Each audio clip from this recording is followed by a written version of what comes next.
and then I'd be happy to take your questions.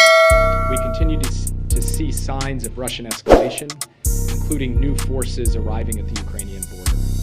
As we've said before, we are in the window when an invasion could begin at any time, should Vladimir Putin decide to order it. I will not comment on the details of our intelligence information, but I do want to be clear. It could begin during the Olympics, despite a lot of speculation that it would only happen after the Olympics. As we've said before, we are ready either way. We are ready to continue results-oriented diplomacy that addresses the security concerns of the United States, Russia, and Europe, consistent with our values and with the principle of reciprocity. We've continued to make that clear to Russia in close coordination with our European allies and partners. We are also ready to respond decisively alongside those allies and partners should Russia choose to take military action. Our response would include severe economic sanctions, with similar packages imposed by the European Union, the United Kingdom, Canada, and other countries. It would also include changes to NATO and American force posture along the eastern flank of NATO, and it would include continued support to Ukraine. The President held a secure video conference today with key allies and partners to coordinate our approach to this crisis. The participants were the UK, France, Germany, Italy, Canada, Poland, Romania, the Secretary General of NATO, and the Presidents of the European Union. We have achieved a remarkable level of unity and common purpose from the broad strategy down to the technical details. If Russia proceeds, its long-term power and influence will be diminished, not enhanced, by an invasion. It will face a more determined transatlantic community. It will have to make more concessions to China. It will face massive pressure on its economy and export controls that will erode its defense industrial base. And it will face a wave of condemnation from around the world. If, on the other hand, Russia truly seeks a diplomatic outcome, it should not only say so, it should pursue that diplomatic outcome. We are prepared to do that. We have put concrete proposals on the table. They are now out there for the world to see. We're prepared to engage on them and to discuss the principles and parameters of European security with our European partners and with Russia. Whatever happens next, the West is more united than it's been in years. NATO has been strengthened. The alliance is more cohesive, more purposeful, more dynamic than at any time in recent memory. In terms of immediate next steps, President Biden and his team will remain in close contact with our allies and partners to coordinate both on the potential for diplomacy and on any response that is necessary should Putin decide to order military action. We are continuing to reduce the size of our embassy footprint in Kyiv, and I now want to take a moment to echo what both President Biden and Secretary Blinken have already said. We encourage all American citizens who remain in Ukraine to depart immediately. We want to be crystal clear on this point. Any American in Ukraine should leave as soon as possible, and in any event in the next 24 to 48 hours. We obviously cannot predict the future. We don't know exactly what is going to happen, but the risk is now high enough, and the threat is now immediate enough, that this is what prudence demands. If you stay, you are assuming risk, with no guarantee that there will be any other opportunity to leave, and no prospect of a U.S. military evacuation in the event of a Russian invasion. If a Russian attack on Ukraine proceeds, it is likely to begin with aerial bombing and missile attacks that could obviously kill civilians without regard to their nationality. A subsequent ground invasion would involve the onslaught of a massive force. With virtually no notice, communications to arrange a departure could be severed and commercial transit halted. No one would be able to count on air or rail or road departures once military action got underway. Now again, I'm not standing here and saying what is going to happen or not happen. I'm only standing here to say that the risk is now high enough and the threat is immediate enough that prudence demands that it is the time to leave now, while commercial options and commercial rail and air service exist while the roads are open. The President will not be putting the lives of our men and women in uniform at risk by sending them into a war zone to rescue people who could have left now but chose not to. So we are asking people to make the responsible choice. With that,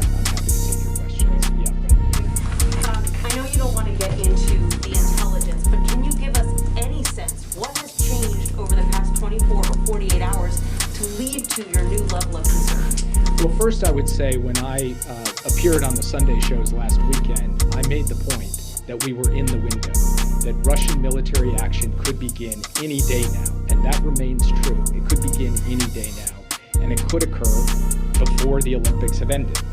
I'm not going to get into intelligence information, but if you look at the disposition of forces in both Belarus and in Russia on the other side of the Ukrainian border, from the north, from the east, the Russians are in a position to be able to mount a major military action in Ukraine any day now. And for that reason, we believe that it is important for us to communicate to our allies and partners, to the Ukrainians, and to the American citizens who are still there. I want to be crystal clear though. We are not saying that a decision has been taken, a final decision has been taken by President Putin. What we are saying is that we have a sufficient level of concern based on what we are seeing on the ground and what our intelligence analysts have picked up, that we are sending this clear message. And it remains a message that we have now been sending for some time. And it is, yes, it is an urgent message because we are in an urgent situation. To clarify, so you now believe that Russia has all the forces it needs to mount a full-scale invasion of Ukraine? What I'm saying is that Russia has all the forces it needs to conduct a major military action. I'm not sure exactly what you mean by, quote, full-scale invasion, but Russia could choose in very short order to commence a major military action against Ukraine. Yes. NATO told the president that it will call up the NATO response force of Americans who have been put on that short leash. And is the president prepared to send additional unilateral forces to our partners in the border region of Ukraine? And is it your judgment and the judgment of U.S. intelligence and the U.S. government that Putin is behaving as a rational actor in his judgments at this point? So on the question of the president authorizing more unilateral U.S. forces to Europe, he's been clear all along that he is open to doing so as circumstances warrant. But I want to be very clear about something. These deployments of U.S. service members to Poland, to Romania, to Germany, these are not soldiers who are being sent to go fight Russia in Ukraine. They are not going to war in Ukraine. They are not going to war with Russia. They're going to defend NATO territory consistent with our Article 5 obligation. They are defensive deployments. They are non-escalatory. They are meant to reinforce, reassure, and deter aggression against NATO territory. In terms of the U.S. forces that have been put on heightened readiness to be deployed in the event of a NATO decision to deploy them, the President had the chance as part of the discussion today to hear from the Secretary General. No decisions have been taken in that regard, but those forces stand by should a decision be taken by the North Atlantic Council to call up the NATO response force and a request comes in for American forces to be a part of that. Finally, I can't get inside the head of President Putin. I'm not going to speculate as to his motivations, his intentions, or at this point his decisions. All I will say is that we are ready either way. If President Putin wants to engage in diplomacy, we are prepared to engage in diplomacy. We would like to find a diplomatic path forward, and we've sketched out the parameters and principles for that. If President Putin chooses to move forward, we will work in lockstep with our allies and partners to respond decisively. Yeah. Jake, it sounds like you're saying that the assessment previously that Putin has not yet made a decision still stands. So I guess based on that, is it your assessment that it's more likely that invasion could happen now than previously believed? Look, it's hard to assign percentage probabilities to any of this. We have to think about the range of scenarios that we confront, and it's our job to be ready for all of them. So what I will say is that the way that he has built up his forces and put them in place, along with the other indicators that we have collected through intelligence, makes it clear to us that there is a very distinct possibility that Russia will choose to act militarily, and there is reason to believe that that could happen on a reasonably swift time frame. Now, we can't pinpoint the day at this point, and we can't pinpoint the hour, but what we can say is that there is a credible prospect that a Russian military action would take place even before the end of the Olympics. Delivered to Americans who are in Ukraine saying that they should get out now while they still can. Do you have a picture of how many Americans right now are in Ukraine? I would refer you to the State Department for the specifics on this because I don't want to do it off the top of my head. There's basically two categories. There are those who have registered with the embassy and those who have not registered with the embassy. In the first category, obviously, they have a number, although some of those folks have already left and didn't deregister. In the second category, we don't know because, of course, no American is obligated or required. So you can't fix a perfect number, but they're the ones who are best positioned to be able to explain what our current picture is of American citizens in Ukraine. What I can do is stand before the world media and send a very clear message to all Americans and to any American who's in Ukraine right now who needs help, needs financial help, or needs logistical help to take advantage of a commercial option to get out. Please call the U.S. Embassy in Kyiv because we stand ready to provide that help. Yes. Thanks, Jake. Just two quick questions. One, are you looking at this being some kind of attack on Kyiv, on the Donbass, on another region? Do you have any sense of that? And then what is the level of confidence that the intelligence community has in what they're hearing about this plan, especially about the potential for it to come before the end of the Olympics? When you say, I'm sorry, can you repeat the second question? Around the confidence whether this will happen before the Olympics. The intelligence community has sufficient confidence that I can stand before you today and say what I have said, which is that there is a distinct possibility that Vladimir Putin would order a military action, an invasion of Ukraine in this window, in this time period, and that could include the time period before February 20th, before the Beijing Olympics have been completed. And so they believe that everything I have just said is well grounded in both what they are seeing on the ground and what they are picking up through all of their various sources. Now, to your question about what type of action it would be, we've been clear that it could take a range of different forms, but I want to be equally clear that one of those forms is a rapid assault on the city of Kyiv. That is a possible line of attack, course of action that the Russian forces could choose to take. They could also choose to move in other parts of Ukraine as well.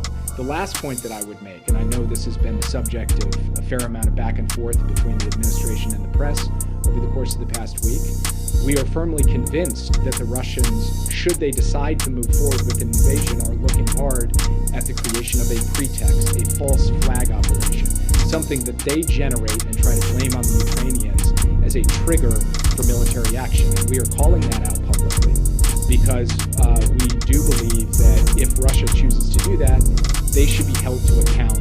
The world should not believe that a false flag operation that they conducted is a legitimate casus belli for going into Ukraine. Yes. Thanks, Jake. You mentioned that you do not want to say that Putin has made a decision, but does the United States believe that President Putin has made a decision? Because PBS NewsHour just reported a little bit ago that the United States does believe that Putin has made a decision and has also communicated that decision to the Russian military. Is that accurate? The report that you just referenced, which I have not seen yet, it does not accurately capture what the U.S. government's view is today. Our view is that we do not believe he has made any kind of final decision, or we don't know that he has made any final decision, and we have not communicated that to anybody. Yes. Follow up on that, it's my colleague Nick Schifrin who's doing that reporting. He's citing 3 Western and defense officials who say the U.S. does believe that Putin has made up his mind, has communicated that to the military, and that they've been shown intelligence on them. You're saying that's not true? Well, we have communicated to our allies and partners, all 30 allies in NATO, plus a range of other partners, our latest intelligence information, and it does not include a statement that Vladimir Putin has definitively given an order to proceed with the invasion. Yes. You haven't shown anything from your NATO allies either. I'm sorry? You haven't been shown any evidence or briefed on intelligence that speaks to that from NATO allies. We have not seen anything come to us that says a final decision has been taken, the go order has been given. What I will say, and the reason I'm up here talking in the way I am to American citizens, the reason we are taking the various actions we're taking, the reason the President convened our closest allies and partners from across the NATO alliance and the European Union, is because we believe he very well may give the final go order. That is a very distinct possibility, but we are not standing here before you today and saying the order has been given, the invasion is on.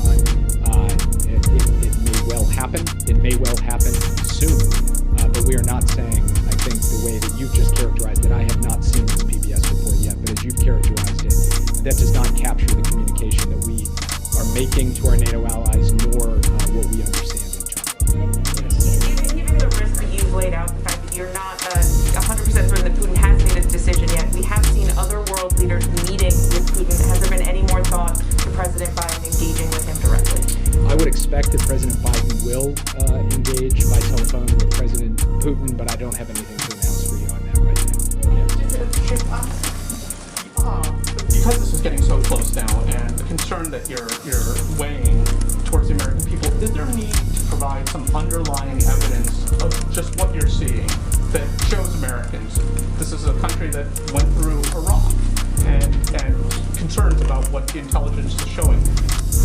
Does the administration see a need to just provide underlying intelligence? Well, let me just start with a fundamental distinction between the situation in Iraq and the situation today. In the situation in Iraq, intelligence was used and deployed from this very podium to start a war. We are trying to stop a war, to prevent a war, to avert a war. And all we can do is come here before you in good faith and share everything that we know to the best of our ability while protecting sources and methods so we continue to get the access to intelligence we need. But there's another big difference between what happened in 2003 and what's happening in 2022. And that is, in that case, it was information about intentions, about hidden things, stuff that couldn't be seen. Today, we are talking about more than 100,000 Russian troops amassed along the Ukrainian border with every capacity out there in the open for people to see. It's all over social media. It's all over your news sites. So you can believe your own eyes that the Russians have put in place the capabilities to conduct a massive military operation against Ukraine, should they choose to do so. And then finally, I would just say, if you look at the course of the past few months, as we have said, we predict there will be a buildup of this kind. Our information is telling us that the Russians are likely to move in these ways. Thus far, in November, in December, in January, that has borne out. So I think when you take all of that together, we put forward a credible case. But it's not my job to stand up here and convince any of you of anything. It's your job to ask the questions and do what you can do. All I can do is, based on the best information I have available, that I can share, that the President can share, the Secretary of State can share, put that out there in close consultation with our allies and partners. That's what we've done. Yes. Jake, would you expect the country would hear directly from the President on this and the risk to world order of Vladimir Putin rolling tanks or bombing a foreign capital? Well, first, the country has heard from the President directly on the Ukraine subject many times over the course of the past 3 months, and they will continue to. So it's not like President Biden has been silent on this question. He has been very vocal on it. He has spoken to every aspect of it. He has read out his calls on it with world leaders, his meetings, etc. But he will continue to speak directly to the American people as we watch the situation unfold. No plans for any kind of address to the nation from the Oval Office? No kind of speech specifically about this issue with prepared remarks? I don't have anything to announce in terms of speech or prepared remarks at this point. Yeah. Thank you so much. So you and other administration officials have been quite transparent in describing the strategy towards Ukraine to us, the press. Do you believe that that strategy is actually helping to reduce tensions, or do you feel that that may be part of the reason why it's boxing Vladimir Putin even further in airing your strategy so publicly like this? So only one country has amassed more than 100,000 troops on the border of another country with all of the capabilities and capacities to conduct an invasion. That country is Russia. That country is not the United States. So the fastest way to de-escalate this situation for all involved would be for Russia to choose to de-escalate its mobilization of forces. The United States is responding to the active, sustained buildup of military pressure on Ukraine. We are doing so in lockstep with allies and partners, and at the same time, we have been extremely forward-leaning in our willingness to engage in diplomacy to address the mutual concerns of Russia, the Europeans, and the United States when it comes to European security. Thank you so much, Jake. 2 questions for you. Next week, Vice President is going to Germany for the Munich Security Conference. Why isn't President Biden going? Wouldn't it be a good time to engage with his allies in person? Is he doing enough to avoid a war? And the second question, next week the Brazilian president is going to Russia to meet with Vladimir Putin. How does the White House see this visit and the timing of this visit? And do you guys expect anything from the Brazilian president during his meeting? If you simply looked at a catalog of the engagements the president has had with his allies and partners, including the engagement he had today, that catalog alone would be a rebuttal to the proposition that he's not doing enough to rally the West and to offer Russia a credible diplomatic path out of this. That's included phone calls, it's included meetings, it's included video conferences, it's included just countless sustained effort over the course of months, and we will continue at that. And we're also very proud to have the Vice President representing the American delegation at the Munich Security Conference. Question about the Brazilian president meeting Vladimir Putin next week. The Brazilian president is obviously, free to conduct his own diplomacy with other countries, including with Russia, and I really don't have anything else to add on it today. Yes. Thanks, Jake. You mentioned the possibility of an assault on Kiev specifically. What is your sense if Putin does decide to invade Ukraine? Is he looking to invade and take over the entire country or a part like Crimea in 2014? And just one follow-up as well. How do you explain the disconnect between the rhetoric that we're hearing, or the warnings we're hearing from you and other Western countries, and what seems to be a playing down of the risk from Ukraine itself? So I won't speak to the decisions that the Ukrainian leadership is making in terms of how they're communicating on this issue. I will only say that we are coordinating extremely closely with them. President Biden has spoken multiple times with President Zelensky. I speak nearly every day with senior aides to President Zelensky. Secretary Blinken is deeply engaged with both his counterpart and the president in Kyiv. So we will continue that level of coordination, sharing of information across every dimension of our government. But I can't characterize why it is that they're choosing their course. I can only say that based on the information we have, we've chosen to be as transparent as possible with what we see as a significant risk of military action in Ukraine. And as to your other question, I can't obviously predict what the exact shape or scope of the military action will be. As I said before, it could take a variety of forms. It could be more limited, it could be more expansive, but there are very real possibilities that it will involve the seizure of a significant amount of territory in Ukraine and the seizure of major cities, including the capital city. Can I interrupt you? Yeah.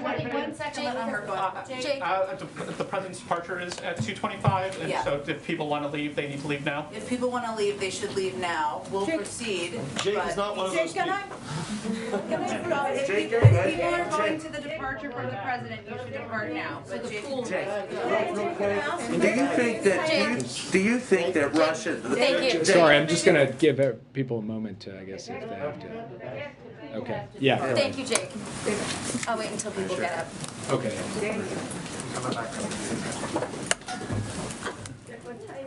Thank you for taking my question.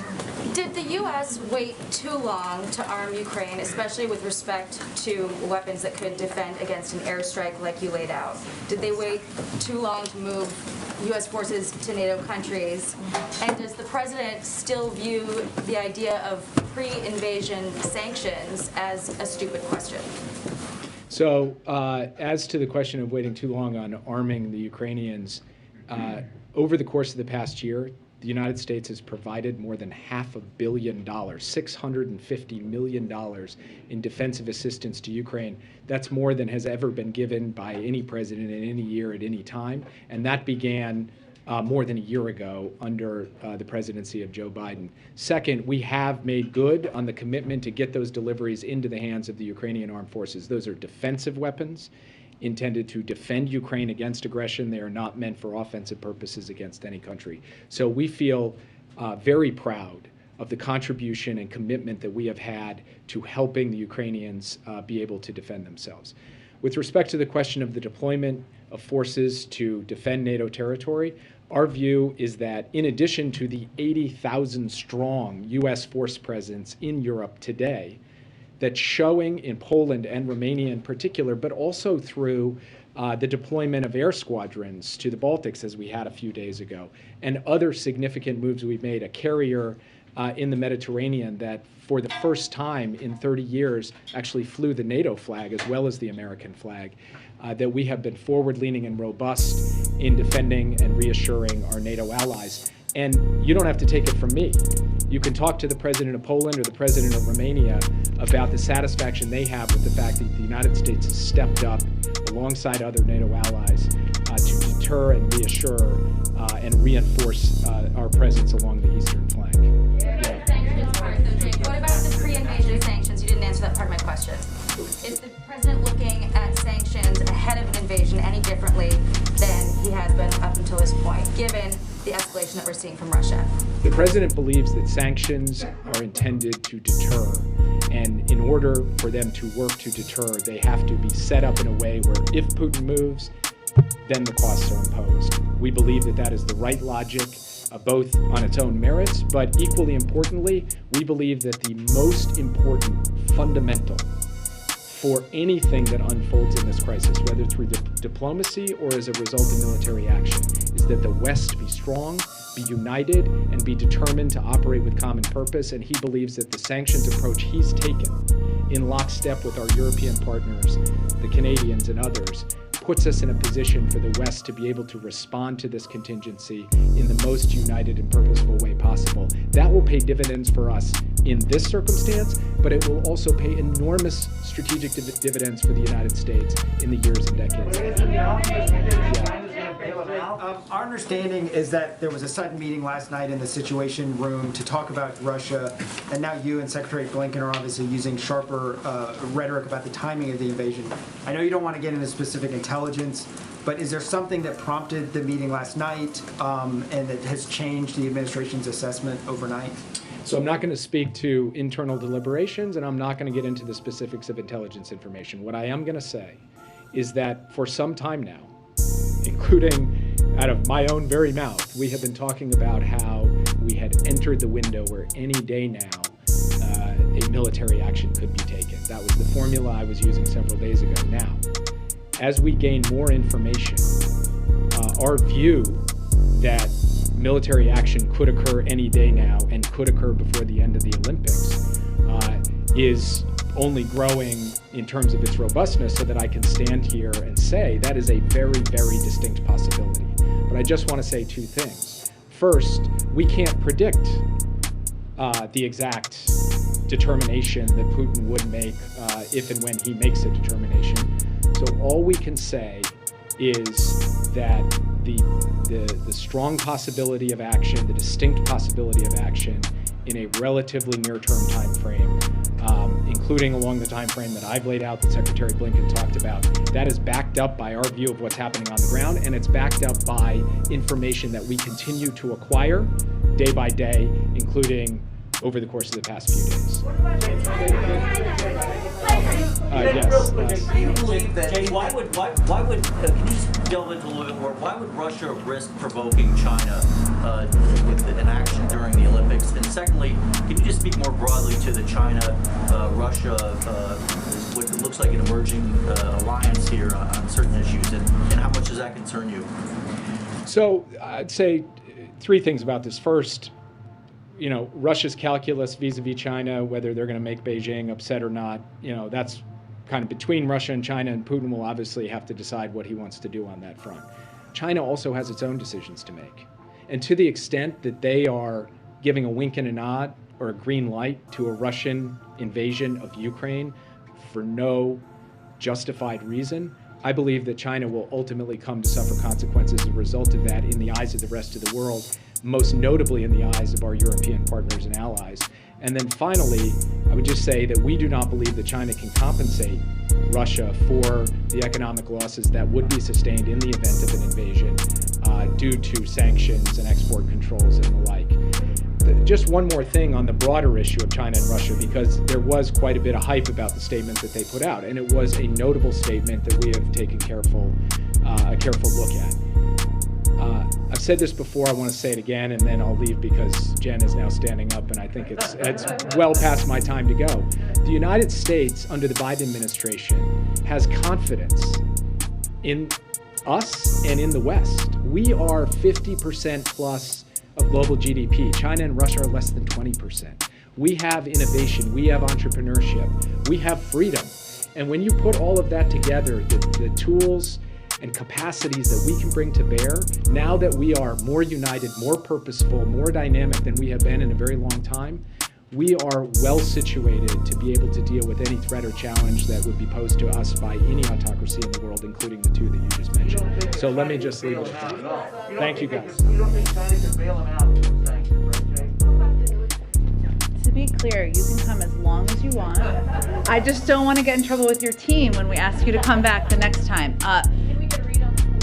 Absolutely. Apologize for the confusion. So the president's still in a meeting. Karine here is going to monitor when he gets out of the meeting, when you all need to depart. Amr or others, if you want to come back, sorry, we did not want you to miss the president's departure, but we had a little miscommunication internally.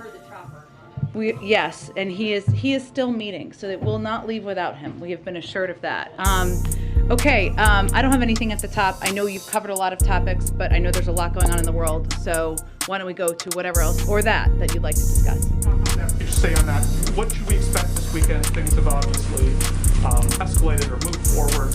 Is the president going to be talking to European leaders this week? What should we expect this weekend as this moves forward? Sure. Well, as you know, the president just spoke with a number of his European counterparts, as well as Prime Minister Trudeau. I believe we put out, have you seen a readout yet of his call with Prime Minister Trudeau? If not, I will give it to you right now. Have you seen it yet in your inbox? Okay, this is what happens when you don't bring your phone out here, so here you go. Today, Prime Minister Trudeau was obviously part of the planned meeting as well. He also had a separate meeting with him where they discussed the ongoing blockade of key bridges and crossings between the United States and Canada, including Detroit-Windsor, Sweetwater, Coutts, and Pembina-Emerson. The two leaders agreed that the actions of the individuals who are obstructing travel and commerce between our two countries are having significant direct impacts on citizens' lives and livelihoods. The president expressed his concern that United States companies and workers are experiencing serious effects, including slowdowns in production, shortened work hours, and plant closures. The Prime Minister promised quick action in enforcing the law, and the President thanked him for the steps he and other Canadian authorities are taking to restore the open passage of bridges to the United States. In turn, the Prime Minister also thanked the President and his administration, the Governor of Michigan, and U.S. officials for all of the assistance that we have provided to resolve the disruption, and the two leaders agreed to stay in close touch. In terms of this weekend, I just wanted you to have that component, another important thing happening right now. In terms of this weekend, as you know, the President will be at Camp David, which is fully equipped to have engagements of all sorts, including with his national security team or European counterparts. We are making these decisions about who he'll engage with on a day-by-day basis. We will keep you all abreast of that, as we have done to date. But he'll be at Camp David, and I would expect that he'll be engaged closely with his teams here, as well as his foreign counterparts. On the Supreme Court, when will President Biden meet with Senate Republicans in the Judiciary Committee? And also just a point of clarification from the interview with Lester Holt about, I believe he said about 4 people he's doing the deep dive on. 3.5, 4.5. There's no 3.5 people, Homer. If you could, just offer, are we down to 4 finalists? Well, I'm not going to build on what the President said. It is natural that as this process has proceeded, that the list would become smaller. That's a natural part of the process. But again, as he's said many times, he is looking at a range of qualified individuals, strong legal minds, individuals with strong credentials, who have strong character and a dedication to the rule of law. But in terms of the specific numbers, I understand your question. It's natural to be growing smaller, but I don't have anything to build on to what you said. Senate Republicans? He will continue to consult closely with Democrats and Republicans. That will continue into next week, but I don't have anything to preview for you at this point in time. Go ahead. Thanks, Jen. The diplomats that are being moved out of the U.S. Embassy in Ukraine, where are they going? Are they going to other countries? Are they being taken to safer locations within Ukraine? What can you tell us? It's a great question. I'd really refer you to the State Department. Typically, when we reduce a presence at an embassy, that means they depart the country, but I can certainly check with them and get you more details on that. Typically, it means they would return to a home base. What's the administration's current assessment of Putin's strategy in the Black Sea? Is it to cut off Ukraine's naval access? In terms of the exercises, I mean, our assessment is that this is a part of ongoing escalatory actions, whether it's military exercises or the buildup of more troops that we have seen at the border in terms of what it means and what he's preparing for. I would point you to what our National Security Advisor just said, which is that, you know, we continue to watch closely to assess. Our role here is to prepare for a range of steps he might take, but beyond that, I don't have any prediction of what that means. Go ahead. Thanks, Jen. Has the U.S. shared the latest intelligence with Ukraine, and does the U.S. feel the Ukrainian government is properly preparing its citizens for the possibility of a war, because it seems like they keep downplaying it? Well, I'm not going to speak for how the Ukrainian officials, leaders speak or engage with their citizens, but we do engage very closely with them, sharing of information as we do with our European counterparts, and that has been the case at every point in this process. Is the State Department doing anything right now to help Americans get out of Ukraine, or just warning them to get out on their own? Well, we have been warning for several weeks now, if not longer, that American citizens should depart. And I think you heard our National Security Advisor give a pretty stark warning of what would happen on purpose, what would happen if Russia were to invade, in the difficulty of not just being in the middle of a military zone, but also the difficulty of departing or getting out, and the fact that means of departure could be cut off. And that was, we feel, important for American citizens in Ukraine to understand. We have been conveying that if American citizens don't have the means to depart, that we would provide assistance for those purposes. That has been the case for several weeks now. We don't know if Putin has made up his mind. Why are we hearing this warning from Jake Sulivan that Americans should get out, ideally within the next 24 to 48 hours specifically? I don't believe we've heard that window from him before. Because we recognize that if President Putin were to decide to invade, that this would make it a very difficult circumstance on the ground for American citizens. We don't have an assessment, as you heard him say, of him making that decision, but he could make that decision at any point. And we want to be very clear and direct with American citizens about the risk that that would pose to them, that the risk that would be posed to any civilian if they remain in the country. This is now the second evacuation of Americans. It's not actually an evacuation, to be clear. American citizens can depart Ukraine. There are means of departing Ukraine. This is not a country where we are at war. We have tens of thousands of troops who have been fighting a war for 20 years, so it's incredibly different. Correct. You are correct, but it's the second time we've urged American citizens to get out of the country. Actually, we've urged American citizens to depart a number of times, and that is. Well, I think this, but let me finish here because I think it's important for people to understand. We urged American citizens to depart Kazakhstan. We urged American citizens to depart Ethiopia. This is a responsibility that the State Department and our diplomats who are serving there and serving around the world take on to keep American citizens safe. And it may not be front and center on the news in the United States, but those are conflict areas and zones where we are constantly monitoring. The two major events that have happened under this administration, and I would say the people in Ethiopia would differ with that, as would the people in Kazakhstan or other parts of the world where they have been under dangerous circumstances, and they look to the United States to provide up-to-date information of their safety and security in the country. The President has frequently talked about getting out of Afghanistan as a major event. It has impacted his polling. This is a current event that is underway. The question is, what does the administration say to critics who are looking at these two events and questioning this administration's foreign policy approach? Who is questioning us? Give me Plenty names. of Republicans. Like who? I could name off any number of Republicans. I'd love to know a name. Goodness. Mitch McConnell. Okay. Well, here's what I would say to Mr. McConnell. The president ended a 20-year war in Afghanistan, a war that had cost us thousands of American lives, billions, trillions of dollars, and was a failed enterprise after 20 years. He was the first president to do that after many of his predecessors failed to take exactly that step. We knew it would be complicated. We knew it would be challenging. He had the courage to get our troops out of there and end a 20-year war. This is entirely different because we are not ending a 20-year war. We are trying to prevent war here. We are trying to keep American citizens safe in Ukraine by encouraging them to depart, by providing them information about what the security circumstances are on the ground. And I think it's important for the American public to understand the significant differences between these different scenarios. Go ahead.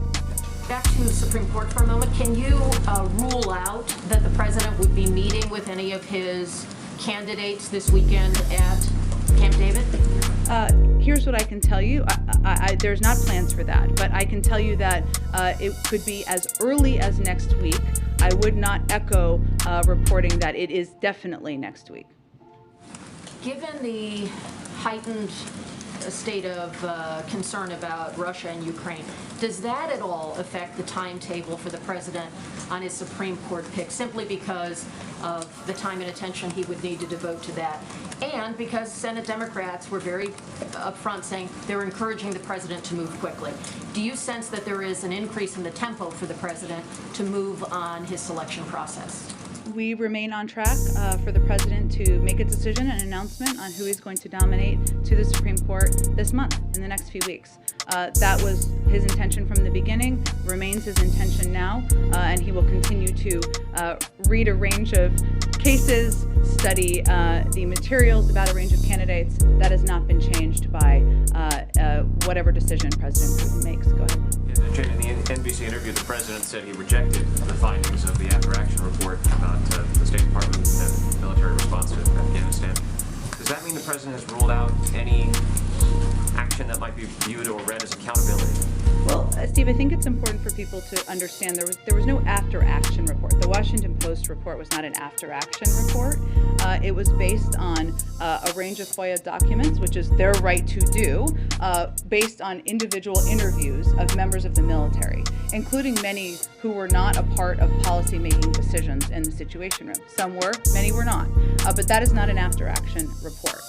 There was also a report from CENTCOM on the attack at Abbey Gate on Friday, which the president certainly stands by, and that was important work, vital work, a formal report and review that was done internally. So I just want to separate the two for people's understanding.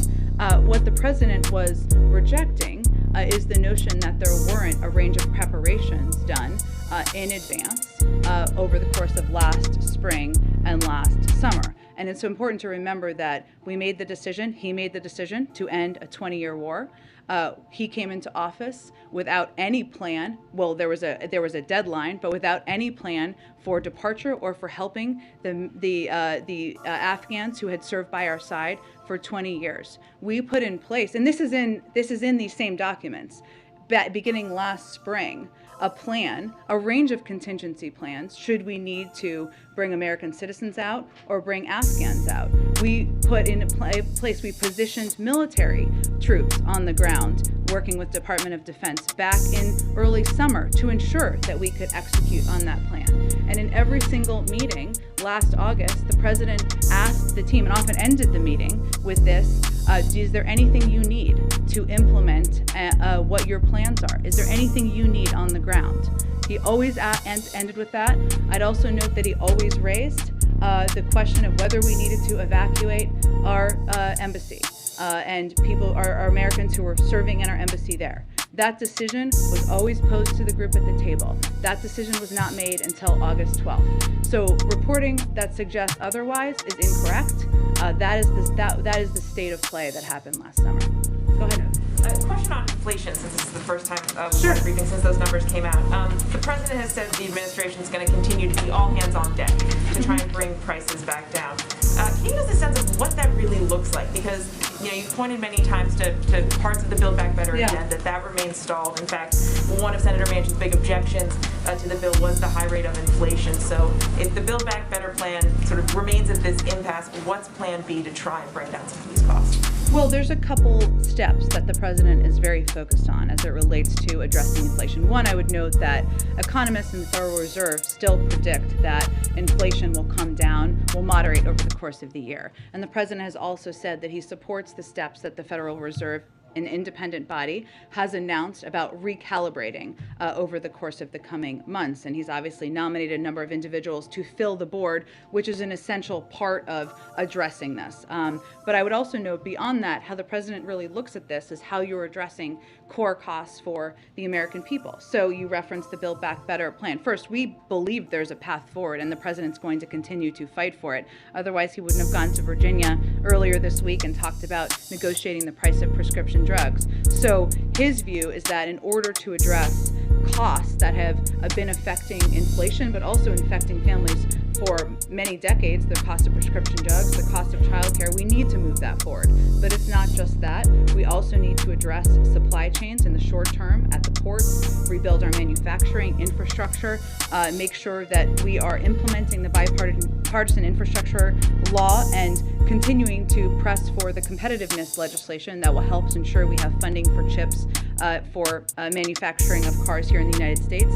And you've also heard him talk a fair amount about promoting competition, and that addresses issues like we've seen price increases in the meat industry and others, and that will help bring down costs for Americans. So there is certainly a significant and important, a vital role that the Federal Reserve plays.